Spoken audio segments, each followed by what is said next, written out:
Tingnan nyo guys, oh. Napakadilim dito sa bundok. Zero visibility na. Hindi na makita yung mga tanim ni pare. Yung sa baba.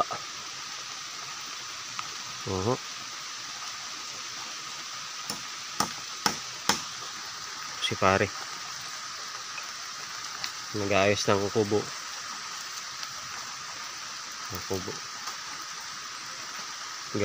Nakakabit niya na lahat ng anahaw. Kaya sama ng panahon, kaya di pa kami makapagpandaw ng mga bitag.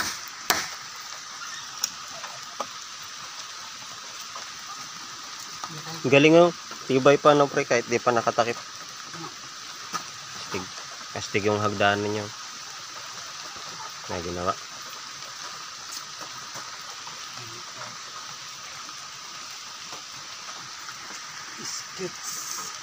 Parang walang drawing, no, pre? Parang nasa isip mo lang, no? Hindi ka nagdo-drawing ba?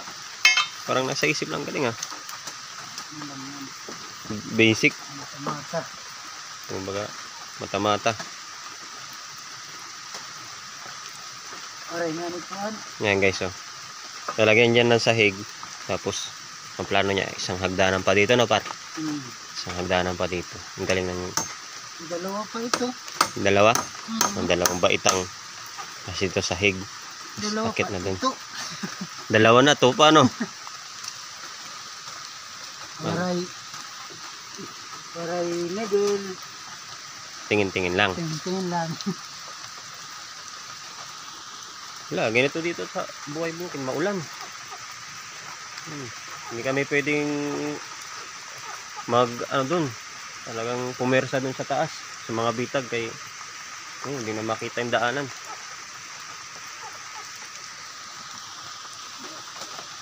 Yan.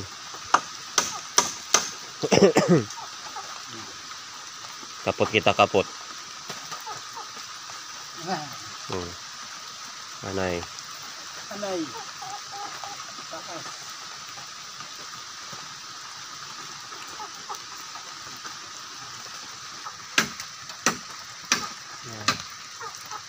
Ito ang sinasabing Chuchoy! ito ang sinasabing 80 lang o 80 lang may bahay ka. Kuwan na. Isang kilo nga rin Isang kilong pako lang na gastos ni pare dito. 80 pesos, may bahay ka na. Ito yung nagpapainit dito sa amin. Kailangan ng pampainit kay malamig. Heater. Kumbaga, heater. Kumbaga sa mga ibang bansa. Malamig kasi dito sa bundok. Tingnan natin yung taas ng bahay ni pare mamaya. Tour ko kayo dito sa taas. Under construction pa. Pero pag natapos to, pwede kayong pumasyal dito. Libre lang, ano? Huwag dala lang ng sumsuman kay may tuba. Ano, may tuba dito guys, oh.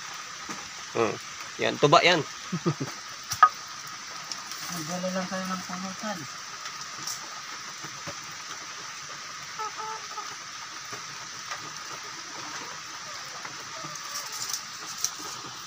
Hindi pare, magdala lang daw ng pulutan. 9, 7, 6.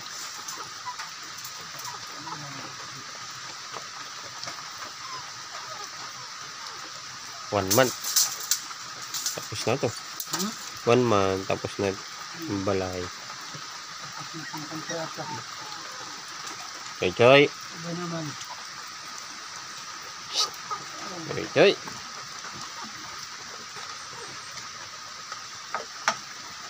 Tuju, tuju.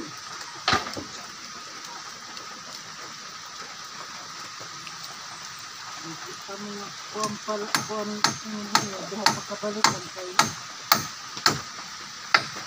Ayun, napapaanan yan. Parang malimit. Papatagon. Papatagon ito. Papatagon ma. Nakaraisang na to? No? Ini, Hindi hindi, na ito. hindi na matutumba.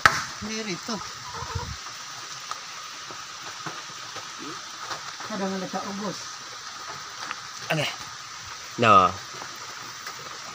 Ayan guys. Yung sahig ni pare. Yun o. Ganyan. Ito yung sahig ni pare. Oh. Yung kinabit niya dito sa taas. Bahi. Ng anibong na puno. Puno ng anibong. Ito yung bahi niya.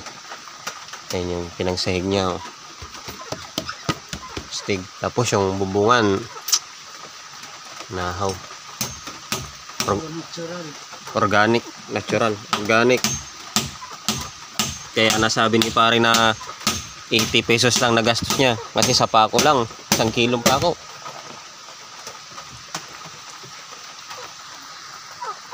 Stig na dito.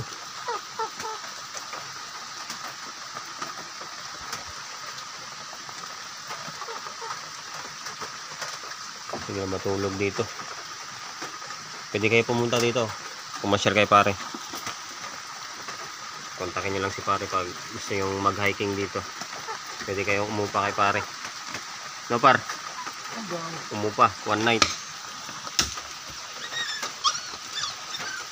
Ganda dito. Humiga-higa. Okay, so.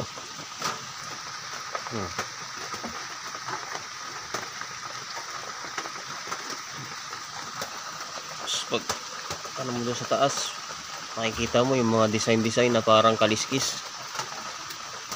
Pagkabit ng anahaw, yan no? Pakastig. Nilagyan talaga ni pare, sinadya niya dito yung ilagay yung sahig na mataas para kumbaga dito kasi sa bukid delikado, may mga hayop na ano, mababangis. Sisilip lang siya dito sa baba. Kumbaga may pumasok na hayop, mga ahas ganyan. Tapos yung mga meron dito puma, yan. Mga malalaking pusa. Meron dito yung wild na kalabaw, tama raw.